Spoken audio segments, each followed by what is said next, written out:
I remember seeing the Nazis taking out Torah scrolls from the synagogue, opening them along the street, the whole street, and started riding on them with horses.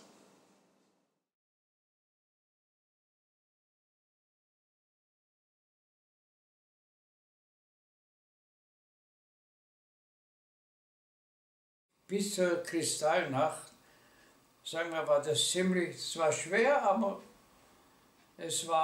man konnte leben und man hat immer noch gehofft, dass die Regime sich ändern wird. Man hat immer gehofft, es wird nicht ständig so sein. Vorher sollte eine Volksabstimmung sein, ob Österreich ans Deutsche Reich angeschlossen werden soll oder nicht.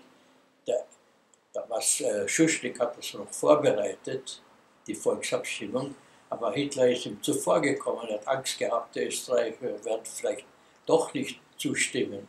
Und dann ist er einfach in Österreich einmarschiert. Und die Straßen waren alle beschriftet von allen Parteien. Und dort haben sie dann die Frauen geholt und sind unten mit den Kübeln gesammelt und haben gerieben. Ja. Meine Mutter zum Glück haben sie nicht genommen. Ich weiß nicht warum, wahrscheinlich nicht so genau. Sie haben genug gehabt. Und dann ist die ganze Bevölkerung kriegsherum gestanden, von den Häusern sind alle runtergekommen und haben gelacht und geschimpft und sie geschlagen, die Juden, und dann die Kübeln umgeworfen, damit sie wieder rauflaufen mussten, um Wasser zu holen und wieder zu reiben. Und wir sind am Fenster gestanden, wir hatten nur Angst, denn wir konnten auch kein Licht machen. Wo sie Licht gesehen haben, unten waren die SA und die SS, haben die gleich raufgeschossen. Das war nicht, von diesem Tag an wurde man schon sehr, sehr vorsichtig, weil man wusste, jetzt gibt es kein Spiel mehr. Bis zwischen dem 12.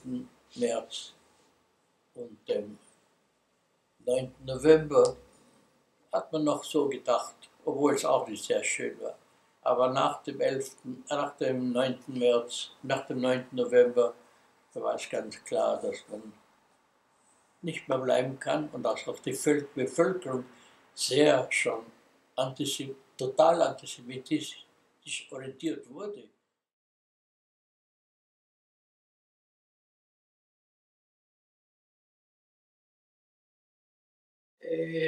Two Nazis came into the house and they take my father.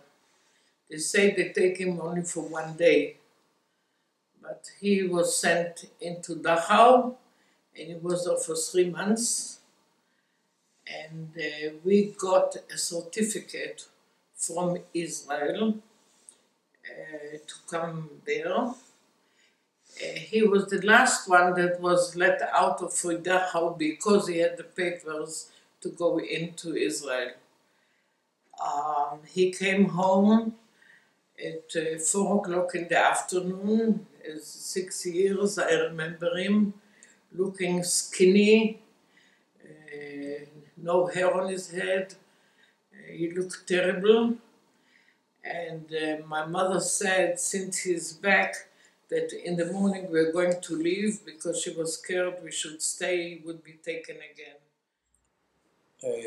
Am Abend haben sie an jeder Wohnung angeklopft, auch bei unserer Wohnung haben sie angeklopft. Wo sind die Männer?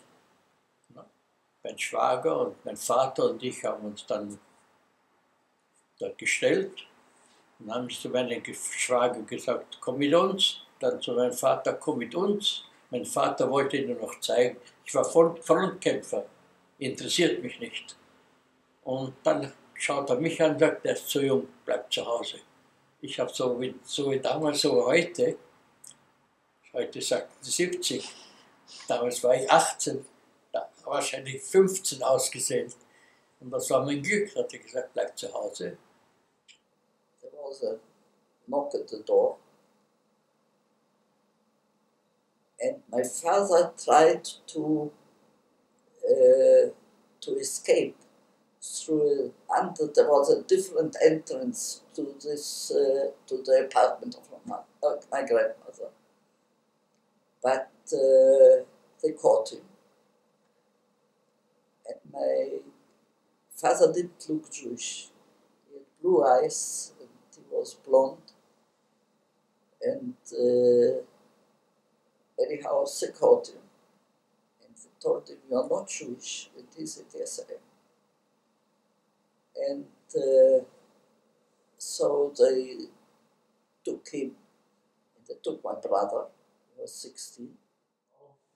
He spent there 3 weeks and came back, and he was not the same. He afterwards, to my great sorrow, in Israel, after many years, took his life. And from the day he came back from Dachau, he was not the same.